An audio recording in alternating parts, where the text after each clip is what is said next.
1945, PPU PKI dibubarkan dan diganti dengan PPKI dengan alasan tugas PPU PKI telah selesai. Tanggal 9 Agustus 1945, Jepang kembali dijatuhi bom atom oleh sekutu, tepatnya di kota Nagasaki. Hal ini membuat Jepang kewalahan setelah peristiwa pengeboman 3 tokoh Indonesia, yaitu Insinyur Soekarno, Dr. Andes Mohatta, dan Dr. Rajiman Wedioningrat, dipanggil oleh Marsekal Terauchi di Dalat, Vietnam. Di Dalat, Vietnam, Jenderal Terauchi memberikan 3 keputusan, yaitu disetujuinya pembentukan PPKI, pengangkatan Insinyur Soekarno sebagai Ketua PPKI, dan Dr. Andes Mohatta sebagai Wakil PPKI, serta untuk mendiskusikan keputusan Jepang. Selamat pagi, Bung Karno. Maaf, Anda siapa? Saya Jenderal Terauchi, Panglima Jepang. Bisakah kita membuat pertemuan antara saya, Anda, Bung Rajiman, dan Bung Hatta untuk membahas kemerdekaan Indonesia? Baiklah, kami akan berangkat nanti sore. Baiklah, jika begitu, terima kasih. Insinyur Soekarno membicarakan undangan Terauchi kepada Bung Hatta dan Rajiman. Selamat pagi. Kedatangan saya ke sini untuk menyampaikan undangan Terauchi kepada kita untuk menuju ke Dalat, Vietnam. Untuk apa kita ke sana? Kita ke sana untuk membicarakan tentang kemerdekaan Indonesia. Selamat datang, Bung.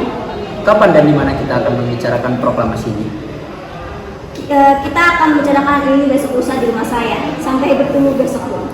Pagi hari setelah menginap di hotel, Soekarno dan kawan-kawan bertemu Terauchi dan melakukan perbincangan. Kami akan memberikan kemerdekaan bagi Indonesia, sehingga terbentuknya PPKI kemarin yang akan membantu. Lalu, apa saja tugas PPKI? PPKI akan membahas semua kelengkapan negara pada saat proklamasi. Kapan pelaksanaan proklamasinya? Tak perlu khawatir, kami belum bisa membentuknya. Jepang akan memberikan kemerdekaan bagi Indonesia. Apakah wilayah Indonesia akan meliputi seluruh wilayah Hindia Belanda? Mungkin bisa jadi wilayah Indonesia akan meliputi wilayah tersebut. Pertemuan tersebut hanyalah tipuan muslihat dari Jepang untuk membantu bangsa Indonesia tidak berontak. Soekarno dan kawan-kawan pun kembali ke Indonesia. Sebelum pulang, mereka singgah ke Singapura untuk menemui 3 pemimpin PPKI. Soekarno selanjutnya mencari tahu bahwa Jepang telah menyerah pada sekutu. Hari berikutnya, Soekarno dan kawan-kawan melakukan rapat koordinasi. Bung Karno, Hatta, Rajiman kembali diundang ke Singapura menemui 3 pemimpin PPKI. Dalam perjalanan mereka berbincang. Saya belum yakin jika Jepang bakal menyerah kepada sekutu. Kalau begitu, kita perlu diskusi lebih lanjut dengan beberapa tokoh di Indonesia. Lalu, siapa saja tokohnya? Baik golongan tua maupun golongan muda untuk memproklamir kemerdekaan Indonesia. Setelah mengetahui kekalahan Jepang dari siaran radio BBC, para pemuda menemui Insinyur Soekarno dan Mohatta di rumahnya Jalan Pegangsaan Timur 56 Jakarta untuk mendesak Insinyur Soekarno dan Mohatta agar mengumumkan kemerdekaan saat itu juga, dengan Sultan Syahrir sebagai juru bicara. Bung Karno, Jepang sudah kalah, seharusnya kita cepat memproklamasikan kemerdekaan. Kita tidak bisa begitu saja memproklamasikan kemerdekaan. Kita harus membicarakan dalam rapat PPKI. Kita tidak mungkin membicarakannya dalam rapat PPKI, karena PPKI dibentuk oleh Jepang dan kemerdekaan Indonesia haruslah dari usaha rakyat Indonesia, bukan pemberian bangsa lain. Bukan begitu.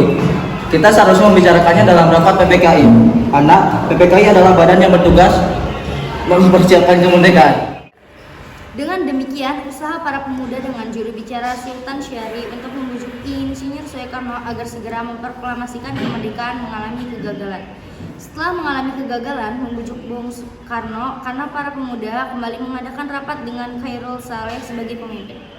Setelah rapat usai, akhirnya diputuskan para pemuda akan menculik Insinyur Soekarno dan kawan-kawan. Keesokan harinya, tepat dini hari tanggal 16 Agustus 1945, Dr. Andes Mohatta dan Insinyur Soekarno beserta Ibu Fatmawati dan Guntur Soekarno putra dibawa oleh pemuda ke Rengas Dengklok. Ada apa ini? Apa maksudnya kami dibawa ke sini?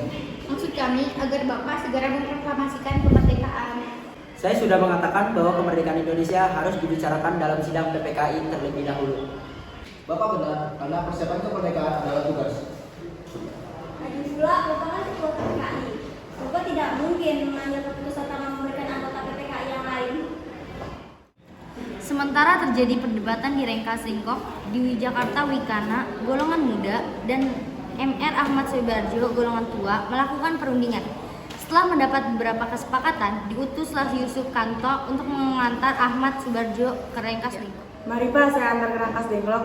Ayo kita segera ke sana. Saya rasa di sana pasti terjadi perdebatan yang sengit. Mari Pak, kita segera berangkat. Setelah sampai di sana, Ahmad Soebarjo akhirnya menjemput Insinyur Soekarno dan kawan-kawan.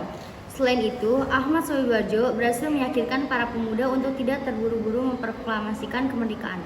Sekitar pukul 23.00, rombongan Insinyur Soekarno sampai di Jakarta untuk sesaat pulang ke tempat masing-masing. Lalu langsung menuju rumah Laksamana Maeda untuk merumuskan naskah proklamasi. Silakan masuk Bapak-bapak. Tunggu dulu, bagaimana kita akan memproklamasikan kemerdekaan Indonesia di rumah seorang laksamana Jepang? Tenanglah, silakan masuk semua. Saya menjamin selama berada di rumah saya, Anda sekalian akan terjamin keselamatannya. Di ruangan mana kita dapat merumuskannya? Silakan Anda berdiskusi di ruang makan. Dengan memegang kertas dan ballpoint, perundingan yang dilakukan agar golongan muda dan golongan tua itu berjalan lancar. Nah, kalau kita mengambil rumusan BPUPKI dengan bunyi kami bangsa Indonesia dengan ini menyatakan kemerdekaan Indonesia. Itu boleh juga. Perlu ada pernyataan pengalihan kekuasaan. Seperti ini, hal-hal mengenai perpindahan kekuasaan dan lain-lain diselenggarakan dengan cara seksama dan dengan singkat. Bagaimana bila naskah ini ditandatangani oleh seluruh yang hadir pada saat ini? Bila seperti itu, akan ada banyak tanda tangan. Bagaimana bila Pak Karno saja yang menandatangani? Begini saja, lebih baik Pak Karno dan Pak Hatta yang menandatangani dengan atas nama bangsa Indonesia. Ide kamu bagus, saya setuju. Bagaimana jika naskah ini diketik oleh saya, tapi harus ada beberapa perubahan, seperti wakil-wakil bangsa Indonesia diganti atas nama bangsa Indonesia, dan Jakarta 170805 diganti menjadi hari 17 bulan 8 tahun 5, dan juga Tedempoh menjadi Tempo.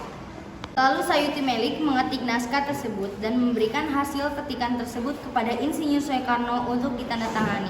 Perumusan tersebut selesai pada dini hari 17 Agustus 1945. Setelah selesai diketik, hari itu juga tepatnya hari Jumat tanggal 17 Agustus 1945. Pembacaan proklamasi kemerdekaan Indonesia akan dilaksanakan di lapangan Ikada. Namun, karena alasan keamanan maka dipindahkan di kediaman Insinyur Soekarno. Terjadi sedikit pembincangan di antara Soekarno, Fatmawati, Latif Hardiningrat, dan Suhur. Pak, kita membutuhkan bendera merah putih untuk dikibarkan sebagai tanda merdeka suatu bangsa. Ya, saya tahu. Maka saya sudah meminta istri saya untuk menjahitnya. Iya, ini saya sudah lakukan. Terima kasih ya, Bu.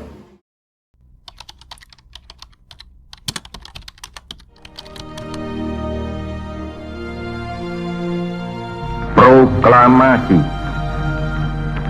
Kami, bangsa Indonesia, dengan ini menyatakan kemerdekaan Indonesia. Hal-hal yang mengenai pemindahan kekuasaan dan lain-lain diselenggarakan dengan cara saksama dan dalam tempo yang sesingkat-singkatnya. Jakarta, 17 Agustus 1945, atas nama bangsa Indonesia, Soekarno, Hatta.